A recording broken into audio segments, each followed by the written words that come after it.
우리 다 같이 평화 인사를 나누면서 예배를 드리도록 하겠습니다. 하나님의 평강이 예배드리는 모든 분들에게 가득하시길 바랍니다. 아멘. 서로 돌아보시면서요.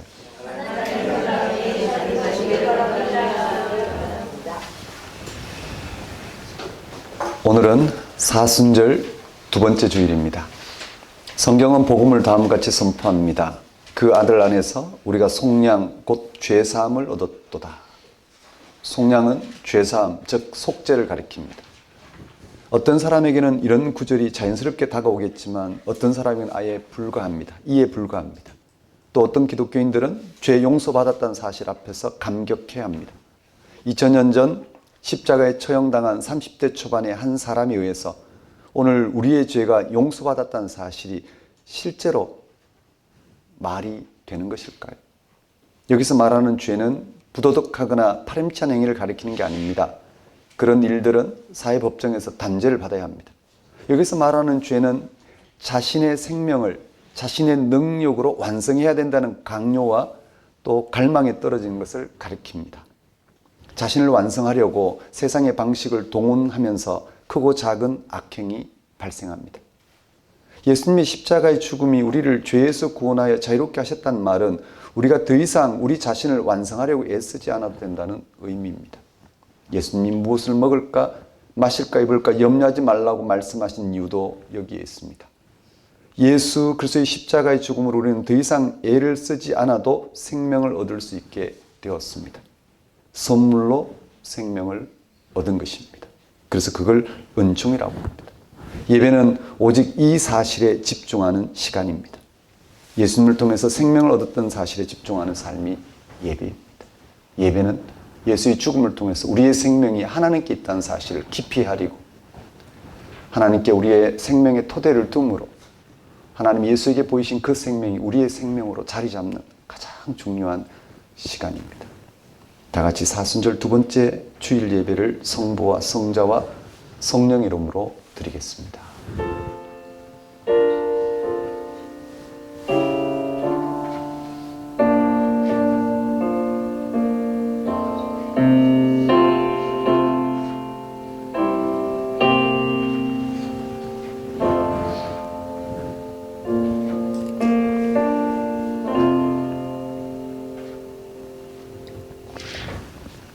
그러므로 우리가 믿음으로 의롭다 하심을 받았으니 우리 주 예수 그리스도로 말미암아 하나님과 화평을 누리자. 또한 그로 말미암아 우리가 믿음으로써 있는 이 은혜에 들어감을 얻었으며 하나님의 영광을 바라고 즐거워하느니라. 다만 이뿐 아니라 우리가 환난 중에도 즐거워하나니 이는 환난은 인내를, 인내는 연단을, 연단은 소망을 이루는 줄 알미로다. 소망이 우리를 부끄럽게 하지 아니함은 우리에게 주신 성령으로 말미암아 하나님의 사랑이 우리 마음에 부음받음이니 우리가 아직 연약할 때 기약대로 그리스도께서 경건하지 않은 자를 위하여 죽으셨도다. 우리가 아직 죄인 되었을 때 그리스도께서 우리를 위하여 죽으심으로 하나님께서 우리에 대한 자기의 사랑을 확정하셨느니라.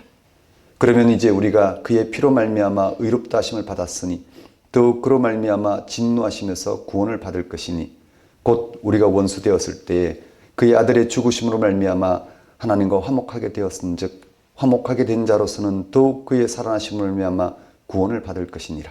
그뿐 아니라 이제 우리로 화목하게 하신 우리 주 예수 그리스도를 말미암아 하나님 안에서 또한 즐거워하느니라.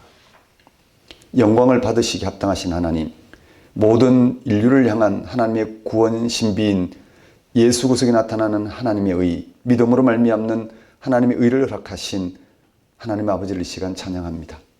예수님의 죽으심과 다시 살아나심을 통하여 죄와 죽음의 삶이 극복되고 의와 생명의 삶이 일치하여 살아가게 하신 하나님 아버지의 크신 은혜를 이 시간 고백합니다.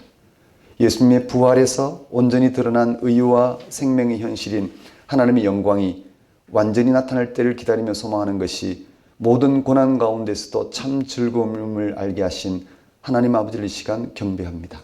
하나님 아버지, 예수님과 연합하여 예수님 안에 드러난 하나님의 은혜를 헤아리고 그 은혜를 삶의 토대로 삼게 하소서. 한 주간 예수님 안에서 새롭게 시작한 삶을 알아보고 그게 삶의 토대를 둔 성숙한 삶을 살게 하소서. 무엇보다 그런 삶이 완성될 순간을 기다리는 거룩한 소망으로 세상을 향한 고유한 소명을 감당하는 삶을 살게 하소서. 예수님 이름으로 기도드립니다. 다 같이 경배의 찬송 35장 찬양 드리겠습니다.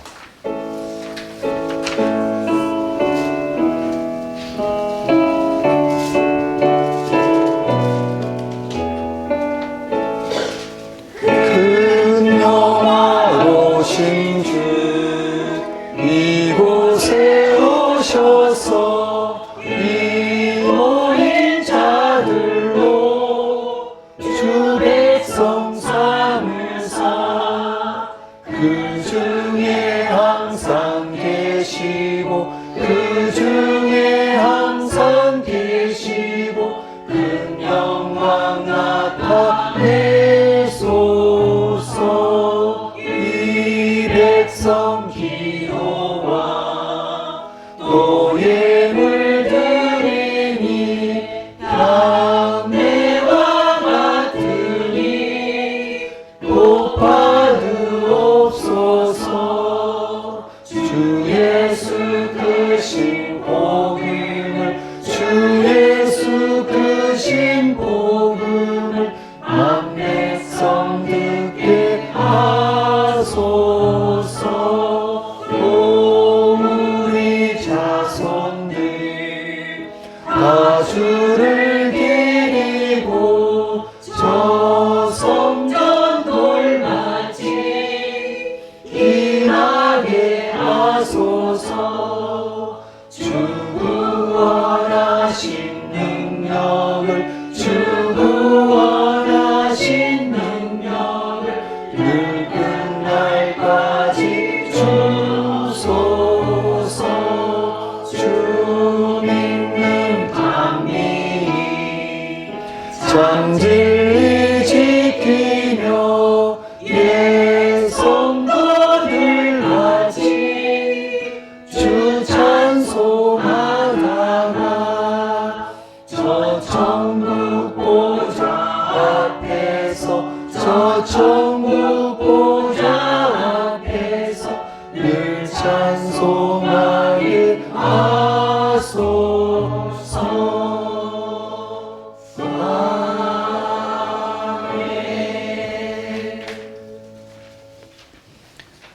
다 같이 사도신경으로 신앙 고백하겠습니다. 나는 전능하신 아버지 하나님 천지의 창조주를 믿습니다. 나는 그의 유일하신 아들 우리 주 예수 그리스도를 믿습니다.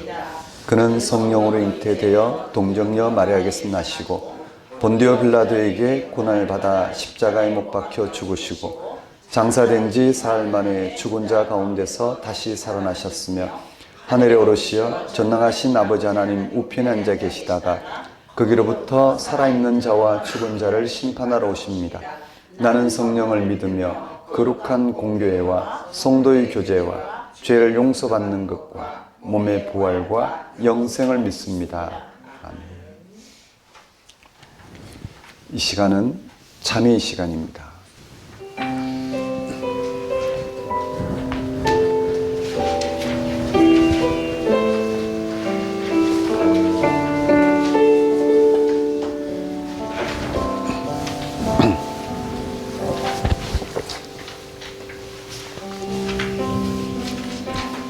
구약에서 유대인들이 속죄 제사를 중요한 종교 의식으로 여긴 이유는 자신들의 삶을 하나님과의 관계에서 성찰했다는 데 있습니다. 그 하나님은 창조자이십니다. 하나님은 세상을 선하게 창조하셨습니다. 모든 생명체에게 복을 주셔서 세상에 충만하여지라고 말씀하셨습니다. 특히 하나님은 당신의 형상대로 사람을 남자와 여자로 만드셨고 세상의 모든 것을 다스리라고 말씀하셨습니다.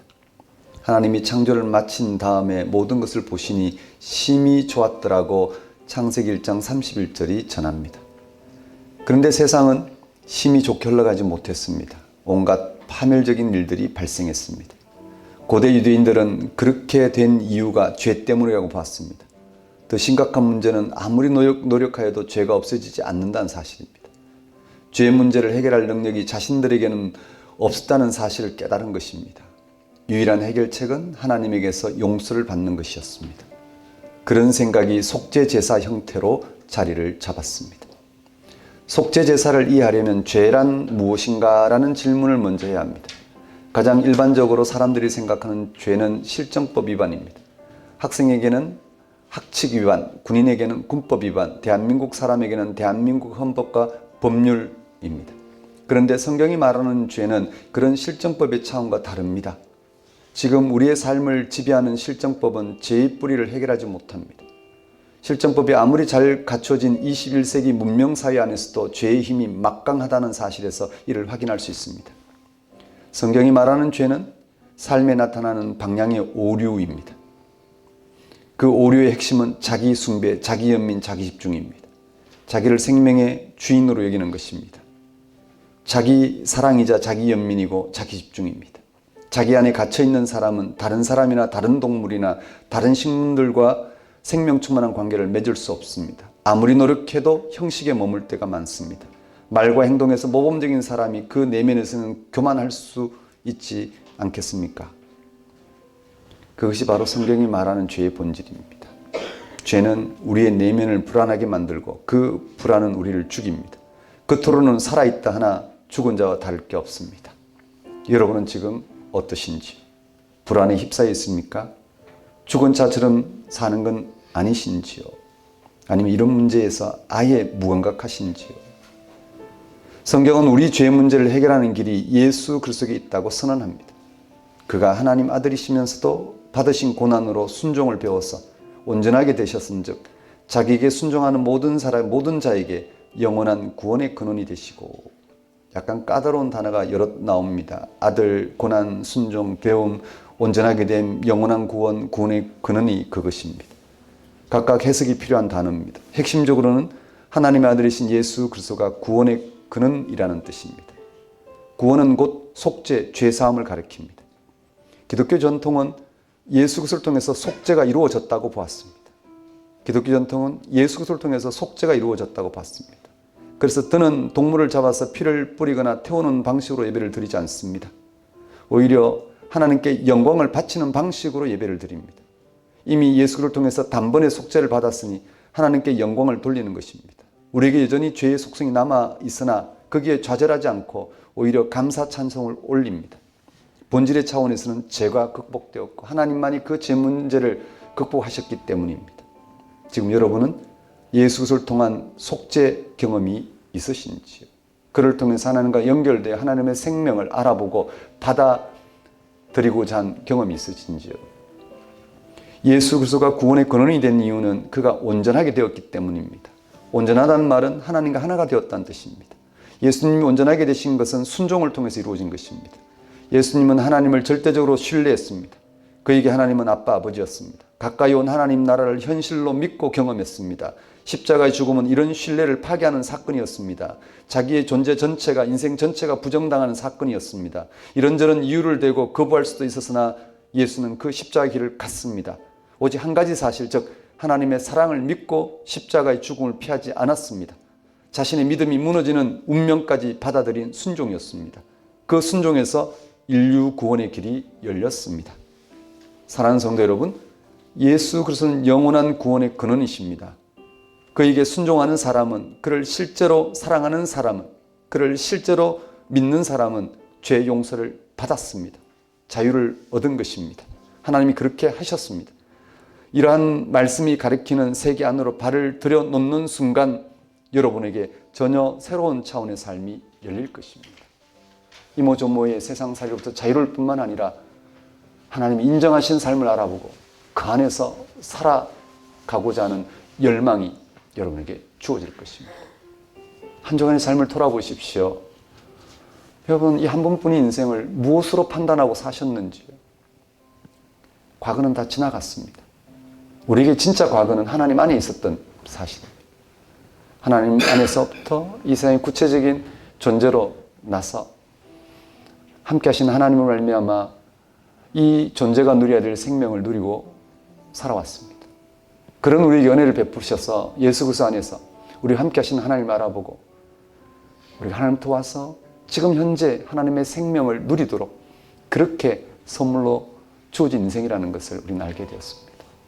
이 시간 다시 한번 예수를 통해서 우리 존재 근거가 하나님께 있고 그 하나님 우리와 함께함으로써 지금 우리가 누리는 이 생명이 하나님에서 거듭나도록 주어진 생명, 하나님 안에서 거듭남으로써 하나님 같은 영원한 생명을 누릴 수 있도록, 그래서 현재 나와 모든 이들, 산자나 죽은 자나 어떤 인생이든 하나님 안에서 이 생명 충만한 삶이 허락되었다는 사실, 그걸 인정하고 드러내고 바라보고 나누며 소망하며 살아가는 삶, 거기에서 우리는 사랑 충만한 삶, 정말 우리 인간성의 극치인 사랑을 우리의 삶의 능력으로 맛보게 된다는 사실, 이러한 삶을 살아갈 수 있도록 하나님께 회개와 간구를 드리도록 하십시다.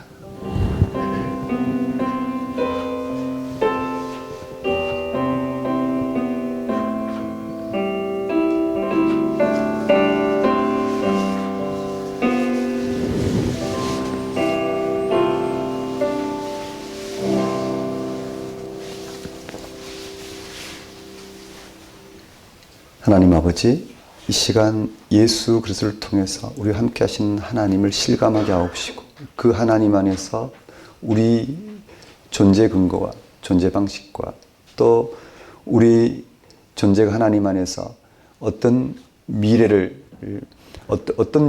준비되어 있는지를 헤아리게 하심으로써 이 땅에 주어진 삶을 하나님 안에서 온전히 감당할 수 있도록 생명 충만한 삶을 맛보고 드러낼 수 있도록 인도하여 주옵소서.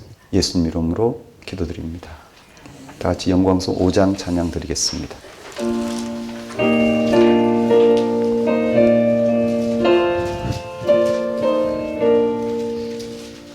이 천지가 만물들아 복 주시는 주 여호와 전능성부 성자 성령 찬송하고 찬송하세.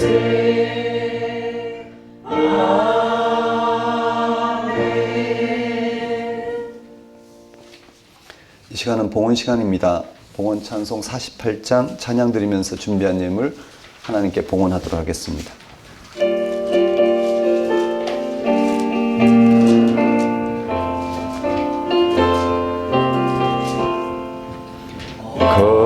거룩하신 주 하나님 모든 영광 받으소서. 주의 자녀 함께 모여 경배 찬송 드립니다.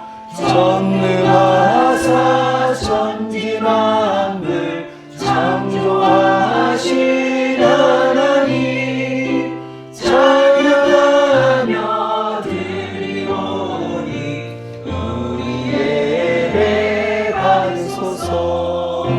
자비하신 주 하나님 모든 영광 받으소서. 죄와 범을 용서하신 크신 사랑 고마워라.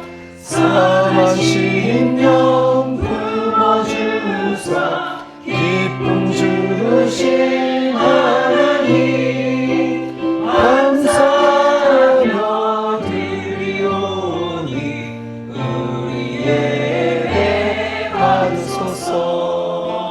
은혜로우신 주 하나님 모든 영광 받으소서.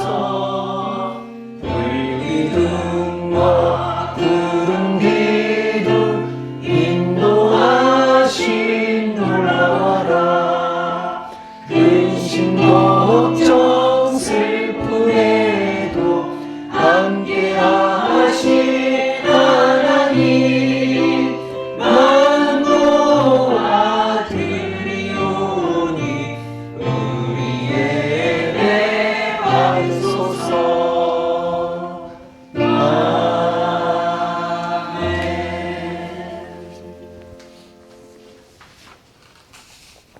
주님, 우리는 하나님의 놀라운 사랑을 예수님의 고난과 십자가에서 경험합니다. 그 십자가는 하나님께서 아들을 버릴 정도로 우리를 사랑하신다는 증거이기 때문입니다. 그 사실을 이해하기 어렵기도 하고, 이해한다고 해도 받아들이기 어렵고, 또는 오해하기도 쉬워서 예수님의 고난과 십자가가 우리의 삶의 중심에 들어오지 못하고 단순한 교리로 남거나 낭만적인 종교 감정으로 떨어질 때가 많습니다. 우리에게 영적인 깨우침을 주시어 하나님께서 예수님의 십자가를 통해 행하신 인류 구원의 신비 안으로 깊이 들어가게 하소서. 사도 바울의 진술처럼 예수님의 십자가 사건은 유대인에게는 거리끼는 것이고 이방인에게는 미련한 것이었습니다. 그러나 하나님의 부르심을 받은 사람들에게는 하나님의 능력이요 하나님의 지혜였습니다. 하나님의 능력과 지혜는 곧 하나님의 사랑이 아니겠습니까? 오늘도 고난과 십자가를 거부하지 않으시어 인류 구원의 길을 열어주신 예수님을 통한 하나님의 사랑에 참여하게 하시니 우리가 어찌 하나님께 감사와 찬양을 드리지 않을 수 있겠습니까? 하나님 아버지, 이러한 하나님의 다스림 가운데 살아가게 하시는 하나님의 은혜를 이 시간 고백합니다. 우리의 모든 필요를 채워주시는 하나님께 감사 영광을 돌리는 것은 우리의 마땅히 행할 바이며 또한 지극한 기쁨을 알고 하나님 앞에 들고 나온 우리의 예물 건신을 받아주소서. 우리로 생명의 주 앞에, 그 신비 앞에, 그 약속과 미래 앞에 다만 순종하는 삶을 살게 하소서. 예수님 이름으로 기도드립니다. 네, 교회 소식을 전하겠습니다. 작은 교회 여러분 안녕하십니까? 현재 우리는 작은 교회로 살아가고 있습니다. 작은 교회는 건강한 신앙인을 가리킵니다. 성경이 전하는 하나님의 말씀을 알아듣고 그 하나님께 신뢰를 두고 살아가고자 하는 신앙인들을 가리킵니다.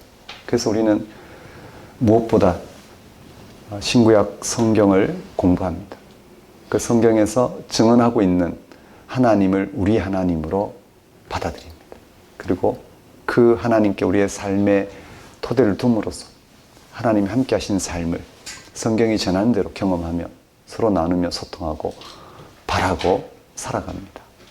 그렇게 우리는 한 주에 한 번씩 성경 공부와 그 성경 공부를 충분히 소화하고 살아내신 삶을 들어 또 함께 나눕니다. 그리고 예배를 드립니다. 이런 우리의 신앙 행위가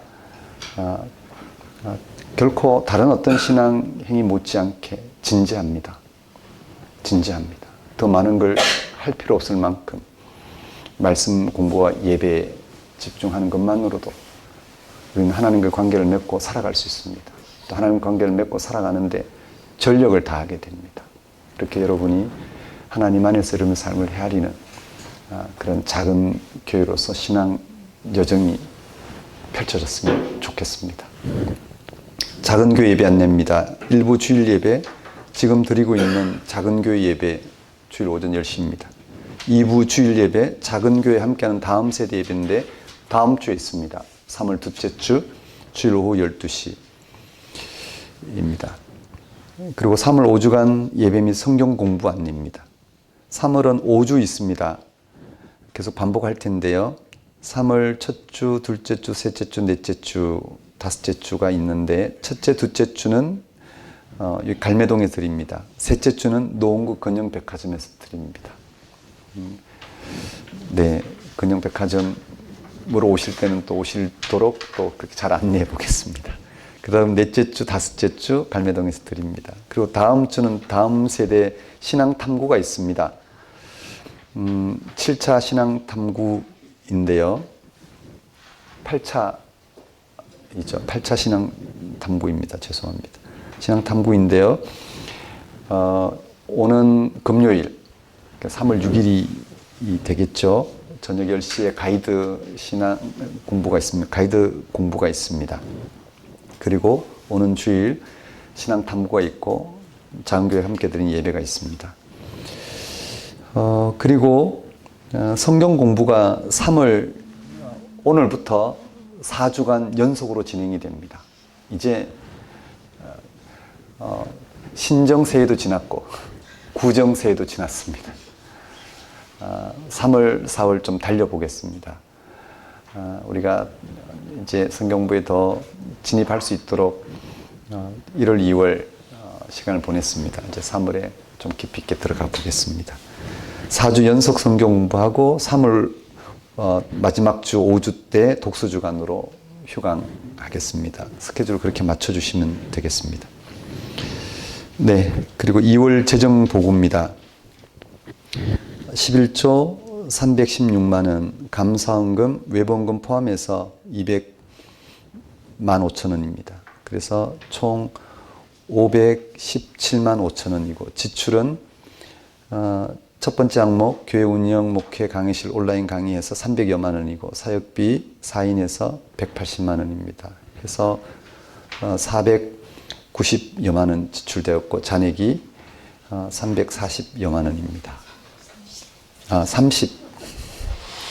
40여만 원입니다. 죄송합니다. 34만여만 원입니다.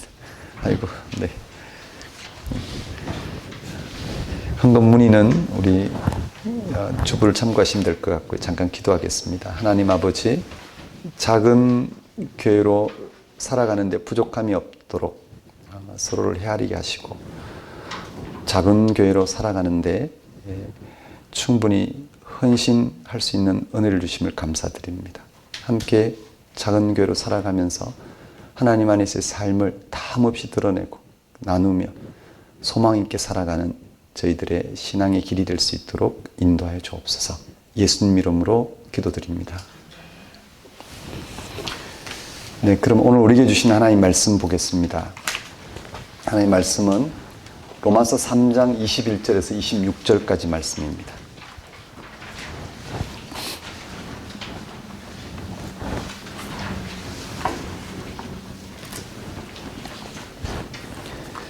오늘 우리에게 주신 말씀 로마서 3장 21절에서 26절까지 말씀 제가 받들어 봉독하겠습니다. 이제는 율법 외에 하나님의 한 의가 나타났으니 율법과 선지자들에게 증거를 받은 것이라. 곧 예수 그리스도를 믿음으로 말미암아 모든 믿는 자에게 미치는 하나님의 의인이 차별이 없느니라.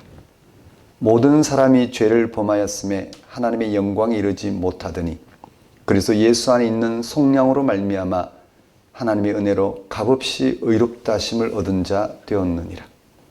이 예수를 하나님이 그의 피로써 믿음으로 말미암는 화목 제물로 세우셨으니 이는 하나님께서 길이 참으시는 중에 전에 지은 죄를 간과하심으로 자기의 의로우심을 나타내려 하심이니 곧 이때에 자기의 의로우심을 나타내사 자기도 의로우시며 또한 예수 믿는 자를 의롭다 하려 하심이니라. 하나님 아버지, 이 시간 선포되는 말씀을 통하여 예수 안에서 드러난 하나님의 의를 우리의 생생한 생명의 현실로 인식하고 경험하고 그 안에 살아갈 수 있도록 인도하여 주옵소서. 예수님 이름으로 기도드립니다.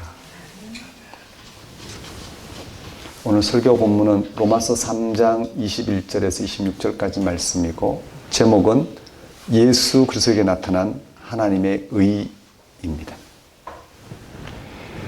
로마서는 사도 바울이 기원 후 56년경에 고린도에서 로마에 있는 그리스도인들에게 보낸 편지 서신입니다.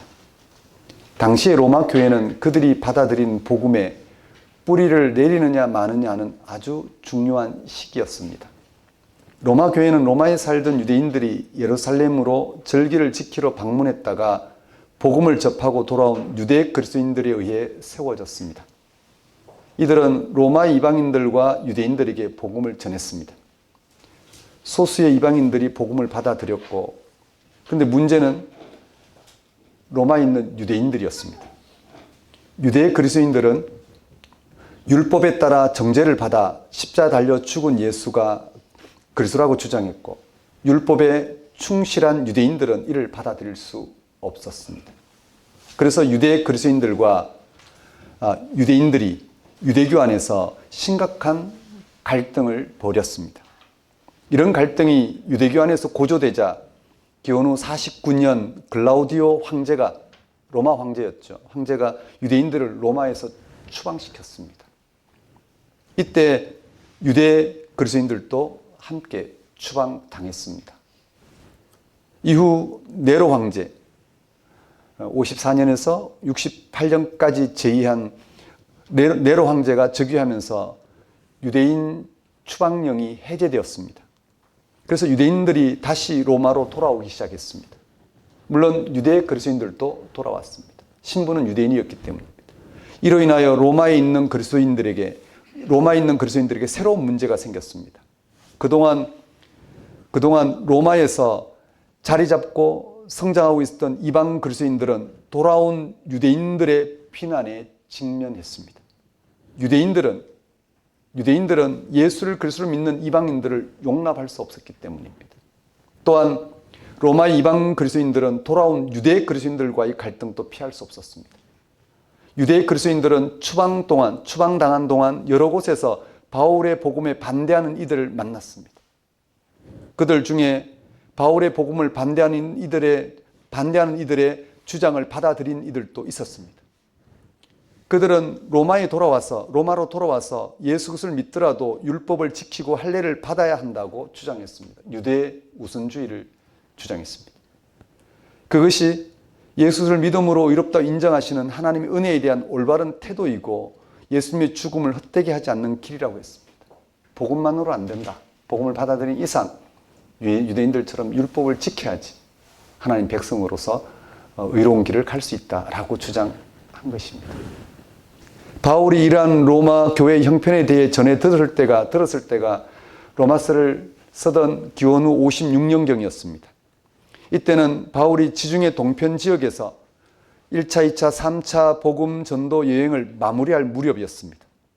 바울은 로마 교회의 상황을 심각하게 생각했습니다. 그는 3차 복음 전도 사역을 마무리하면서 새로운 해결책을 마련했습니다. 그것은 세상의 중심인 로마 제국에 복음을 바르게 전하는 것이었습니다. 그런 후에 거기로부터 스바나에 이르는 지중해 서쪽 지역의 복음을 전하는 것이었습니다. 그렇게 하려면 로마 제국이 오해하고 있는 복음을 바르게 해명해야만 했습니다. 문제는 로마 제국이 공식적으로 인정한 유대교가 율법을 들어 복음을 반대한다는 것이었습니다.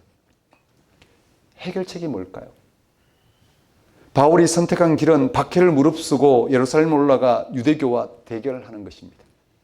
최악의 경우 바울이 유대교의 고발로 로마법에 따라 체포당해 죄수 신분으로 로마 법정에 서서 유대교와 논쟁을 벌이는 것이었습니다. 목숨을 담보로 대결을 벌이는 것이었습니다. 그런 변론 과정에서 로마 제국을 향해 복음의 무죄를 드러내는 것, 그게 바울의 계획이었습니다. 바울이 복음을 바르게 전하기 위한 새로운 해결책을 마련한 가운데 그가 유대교의 율법과 맞서 변정할 복음을 먼저 기록하고 있는 것이 로마서입니다. 오늘 설교 본문은 로마서에서 복음을 해명하는 아주 중요한 단락입니다.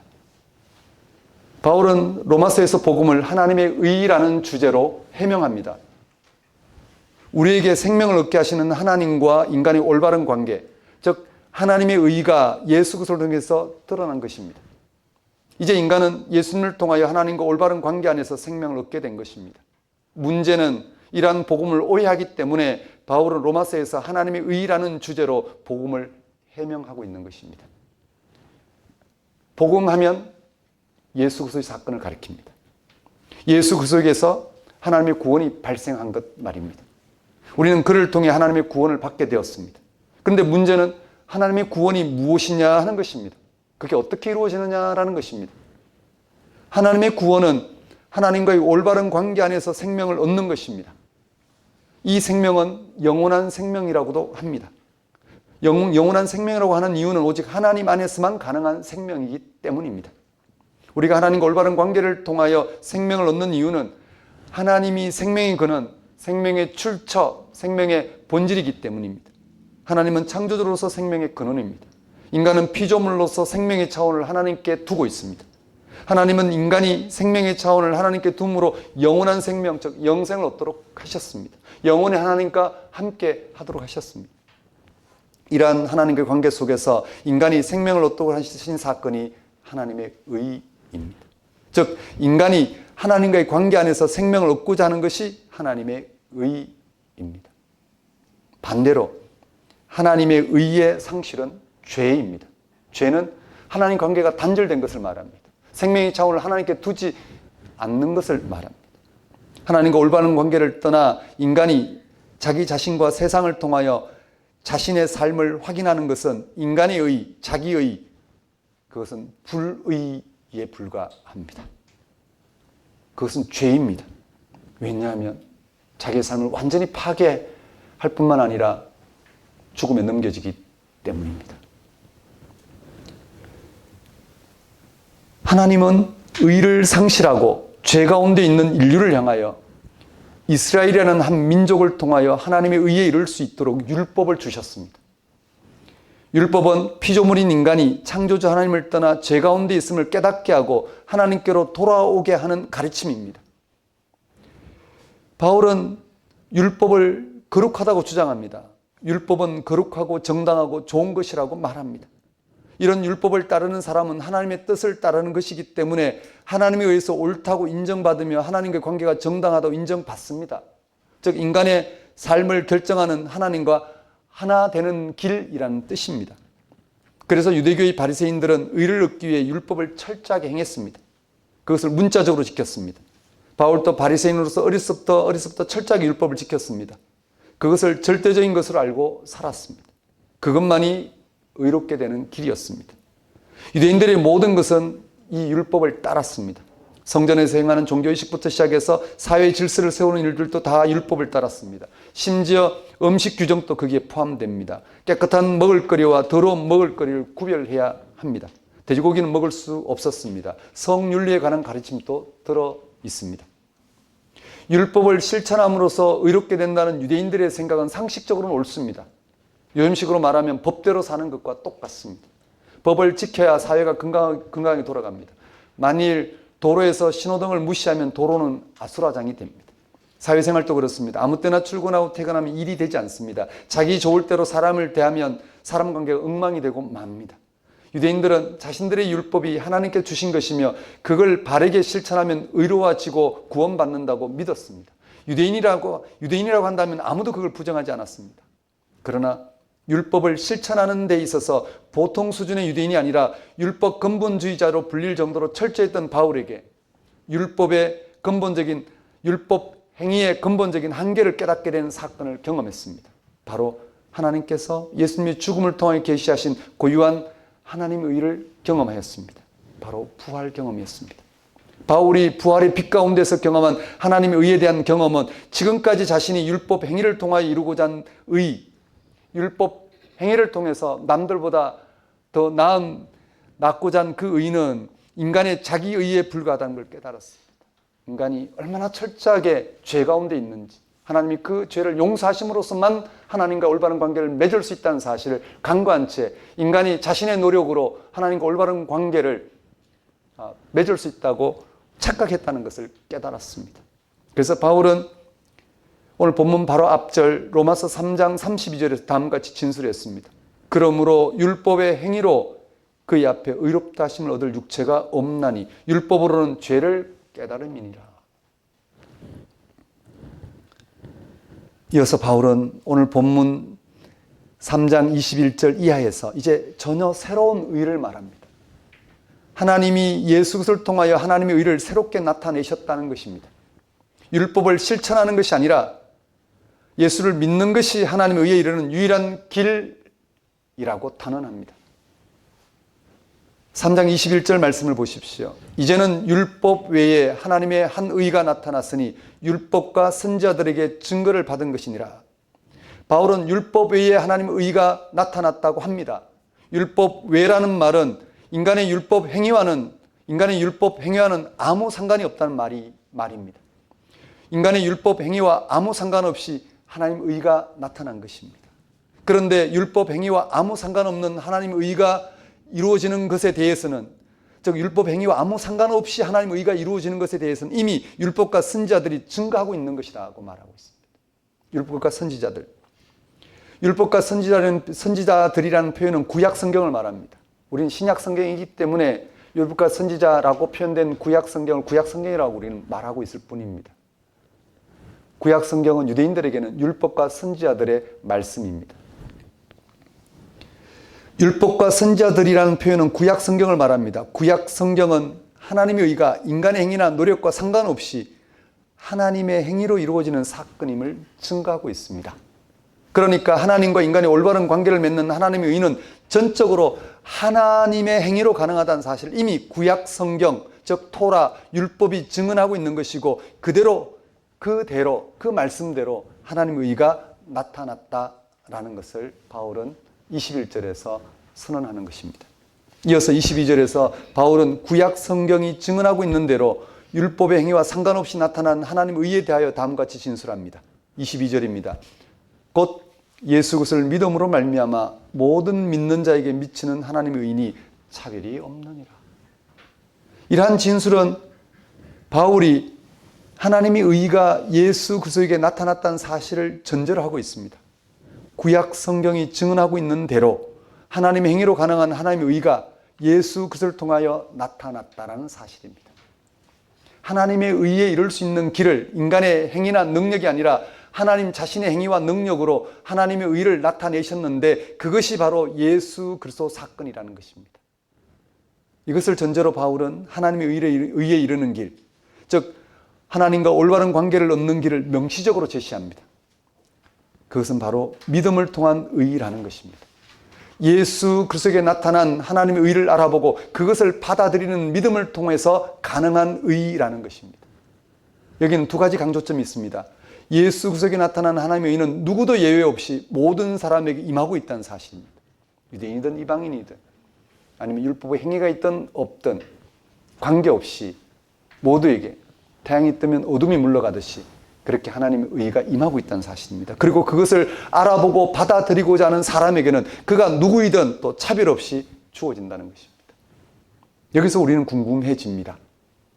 하나님이 예수를 통하여 하나님의 의를 나타내셨다고 하는데 그것을 어떻게 나타내셨는지 또 왜 그렇게까지 하셔야만 했는지 궁금합니다. 이에 대하여 바울은 본문 23절과 24절 또 25절과 26절에서 해명하고 있습니다. 여기서 바울이 전하는 핵심은 이렇습니다. 하나님은 예수님의 죽음을 통해서 고유한 하나님의 의를 나타내셨다는 것입니다. 어떻게 나타내셨다고요? 예수의 죽음을 통해서.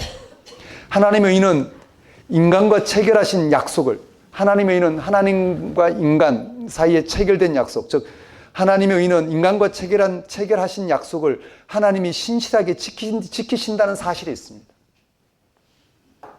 잘 들으십시오. 하나님의 의는, 하나님과 우리의 올바른 관계는 원래 하나님이 인간과 맺고자 하는 그 관계대로 하나님이 이행하심으로써 이루어진 사건이라는 것을 전제하고 있습니다.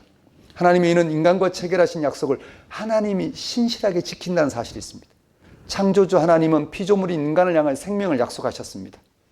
그런데 하나님과 단절로 인하여 인간은 생명을 잃고 절망적인 죽음에 떨어졌습니다. 그런 인간을 향하여 하나님은 이스라엘이라는 한 민족을 택하셔서 언약을 맺었습니다. 하나님 안에서 생명을 얻도록 말입니다. 그리고 하나님은 이스라엘을 통해서 모든 인간도 그런 약속에 참여할 수 있도록 생명을 얻을 수 있도록 하셨습니다. 하나님은 인간이 하나님과 맺은 약속을 실제적인 삶에서 지키도록 하셨습니다. 하나님은 인간이 하나님과 맺은 약속을 실제적인 삶 가운데 지키도록 하셨습니다. 마찬가지로 하나님 또 인간과 맺은 약속을 지키시면서 말입니다. 이러한 약속에는 인간이 그것을 어기고 다른 것을 구하며 살아도 하나님은 그것을 신실하게 지키신다는 사실이 내포되어 있습니다. 상대방에 의해서 영향을 받는 게 아니라 상대방이 어떤 상황에도 불구하고 하나님이 그 약속을 이행하시는 분, 그래서 하나님은 신실하시다, 의로우시다, 성실하시다라고 표현하고 있는 것입니다. 이것이 바로 하나님의 약속에 담겨 있는 하나님의 의입니다. 하나님은 인간이 하나님을 거스름에도 불구하고 인간에게 신실하게 대하십니다. 하나님은 무슨 일이 있어도 인간과 맺은 약속을 실천하십니다. 하나님은 자신의 고유한 능력으로 인간의 불의함을 극복하고 인간과 맺은 약속을 이루실 것입니다. 바울은 이러한 사실에 근거하여 예수님의 죽음을 통하여 나타난 하나님의 의를 해명합니다. 예수님의 죽음에서 확인되는 것은 모든 인간이 죄를 범하였다는 것입니다. 왜냐하면 인간들이 하나님의 약속을 신실하게 이행하기 위해 세상에 오신 예수님을 거절하고 그를 죽였으며, 이는 하나님의 약속을 저버린 사실을 가리킵니다. 하지만 예수님의 죽음은 또한 하나님이 인간에게 신실하는 사실을 나타냅니다. 왜냐하면 예수님의 죽음은 하나님을 버린 우리의 죄를 위한 속죄가 되었기 때문입니다. 속죄는 하나님부터의 분리, 단절을 극복합니다. 예수님의 죽음은 예수님의 부활 사건에서 볼 때 우리를 위한 속죄, 죄사함입니다. 예수님의 죽음에서 죽음이 극복되는 하나님의 생명이 드러났습니다. 부활입니다. 이 부활의 빛에서 우리는 하나님과 단절로 인한 죽음에서 벗어난 하나님의 생명을 알아보고 얻을 수 있게 되었습니다. 그래서 우리는 예수님의 죽음을 우리 죄를 위한 속죄라고 합니다. 우리는 예수님의 죽음에서 일어난 하나님의 생명을 받아들임으로 우리는 하나님과 올바른 관계를 이룰 수 있게 되었기 때문입니다. 이에 대한 바울의 진술이 본문 23절, 24절입니다. 모든 사람이 죄를 범하였음에 하나님의 영광에 이르지 못하더니 그리스도 예수 안에 있는 속량으로 말미암아 하나님의 은혜로 값없이 의롭다 하심을 얻은 자 되었느니라. 하나님은 인간과 맺은 약속을 지키기 위하여 예수님의 죽음을 통해서 하나님의 의를 나타내셨습니다. 이는 하나님을 거절하고 다른 것에 마음을 두고 살아가는 인간의 죄를 해결하면서까지 인간을 향한 약속을 이행한 하나님의 신실하심의 결과입니다. 즉 하나님과 올바른 관계를 통하여 생명을 얻도록 하신 약속을 인간의 불의에도 불구하고 하나님이 신실하게 이행한 결과입니다. 바울은 이러한 사실을 25절, 26절에서 각각 이렇게 표현합니다. 하나님이 자기의 의로우심을 나타내려 하심이니, 또 자기의 의로우심을 나타내사라고 표현하고 있습니다. 즉 약속을 이행하신 하나님의 신실하심을 의로우심으로 표현한 것입니다. 하나님은 그냥 의로우신 게 아니라 인간과 약속하신 대로 인간의 불의에도 불구하고 그 약속을 이행하시는 분, 그래서 우리가 하나님과 올바른 관계를 통해서 하나님의 생명을 얻게 된 것, 우리의 죄에도 불구하고 죄사함을 통해 하나님과의 올바른 관계를 맺게 된 것, 그렇게 하신 하나님을 의로우시다, 신실하시다 라고 표현하고 있는 것입니다. 하나님의 의로우심으로 하나님과 인간과의 올바른 관계가 이루어졌습니다. 이를 바울은 26절에서 자기도 의로우시며 또한 예수 믿는 자를 의롭다 하려 하심이라고 표현합니다. 하나님이 예수님의 죽음을 통하여 하나님의 의, 즉 하나님과 올바른 관계를 드러내셨다는 사실 앞에 우리가 할 일은 분명합니다. 이 사실을 인정하는 것입니다. 인정을 해야 합니다. 이것을 인정하고 받아들이는 것이 믿음입니다. 우리는 이 믿음으로 하나님 의에 참여할 수 있습니다. 우리가 하나님과 연결되어 생명을 얻고자 한다면 이 사실을 붙들어야 합니다. 우리가 하나님과의 관계를 위해 다른 어떤 것을 행할 필요가 없습니다. 우리 인간 신앙행위나 우리 인간의 신앙행위나 업적을 내세울수록 오히려 하나님의 의를 거절하는 것이 된 것입니다. 하나님의 신실하심, 의로우심을 우리는 불신하게 되는 것입니다. 우리가 해야 할 것은 예수 그리스도 안에서 행하신 하나님의 행위를 받아들이고 따르면 됩니다.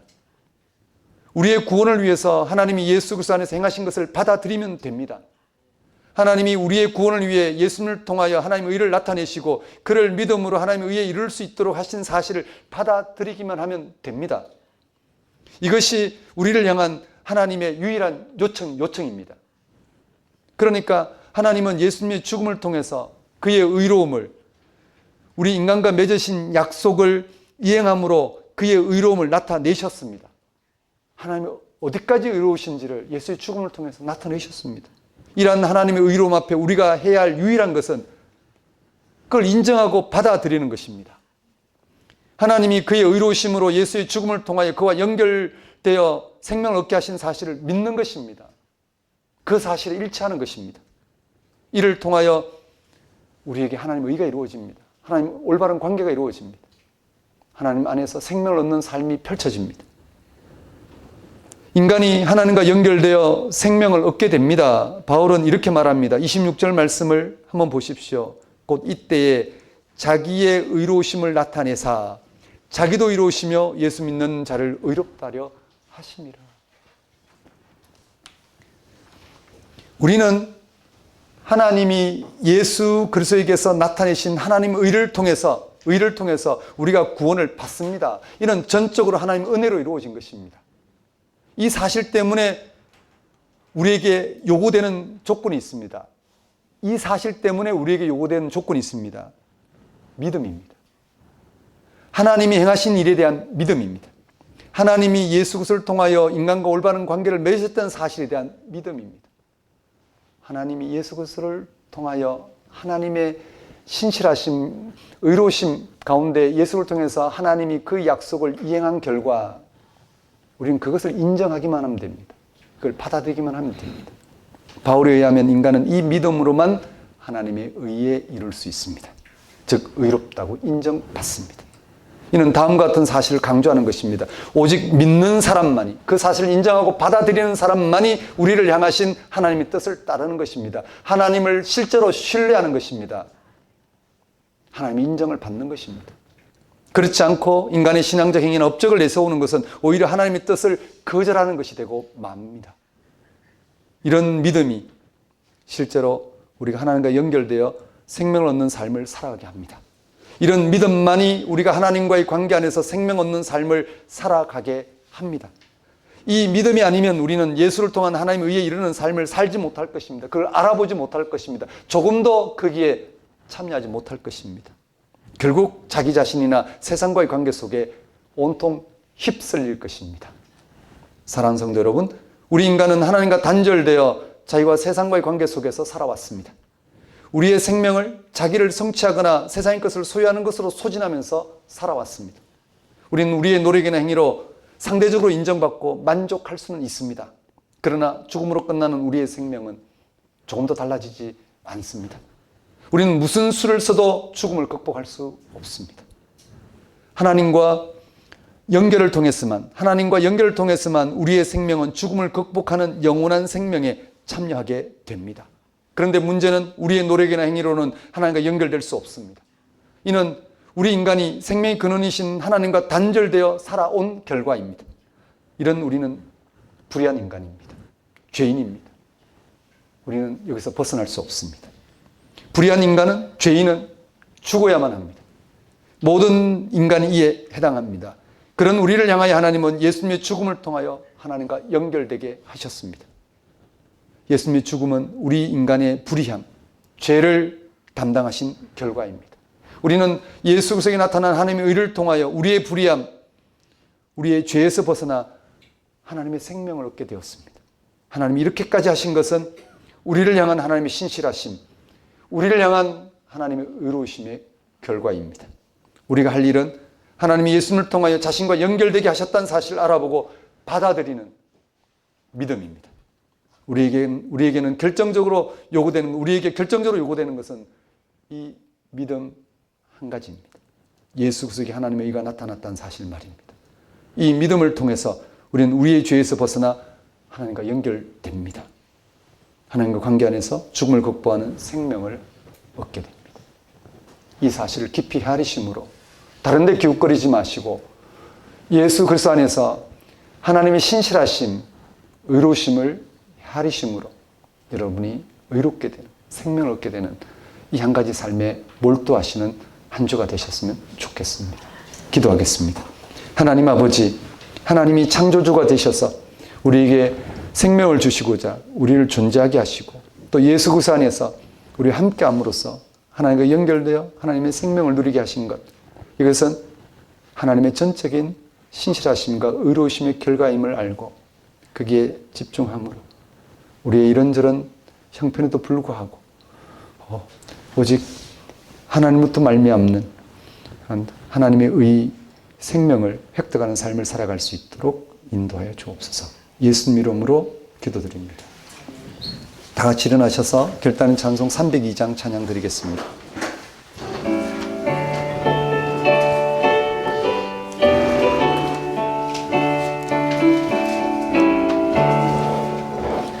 내 주 하나님 넓고 큰 은혜는 저 큰 바다보다 깊다. 너고 밧줄을 끌어 깊은 데로 저 한가운데 가보라.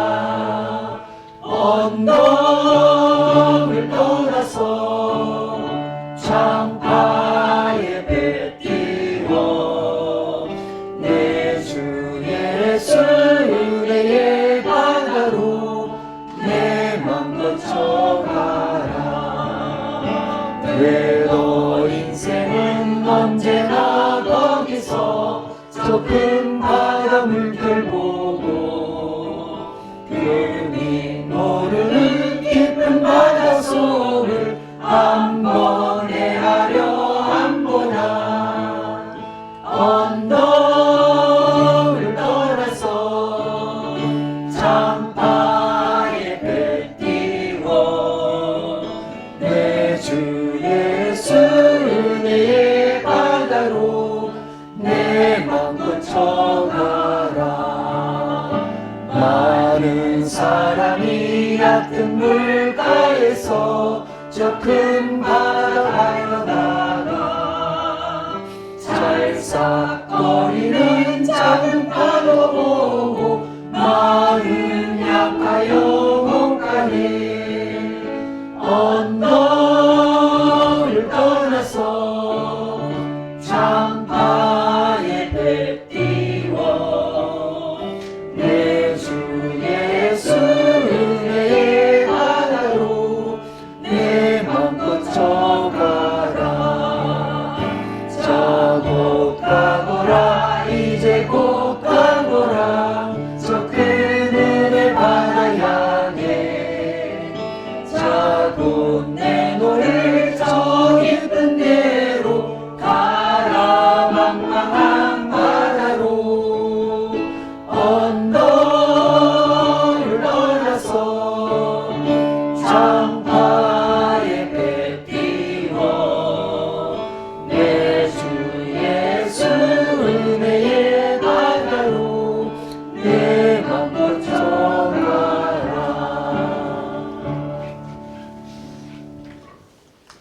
기도하겠습니다. 이제는 우리 주 예수 그리스도의 은혜와 하나님의 무한하신 사랑과 성령님의 교통하심, 예수 그리스도에게 하나님의 의가 나타났다는 사실을 알아보고 일치하는 그 믿음으로 하나님에서 생명을 얻는 생생한 삶을 살아가고자 결단한 주의 백성 위에 영원히 함께 하시기를 축원합니다.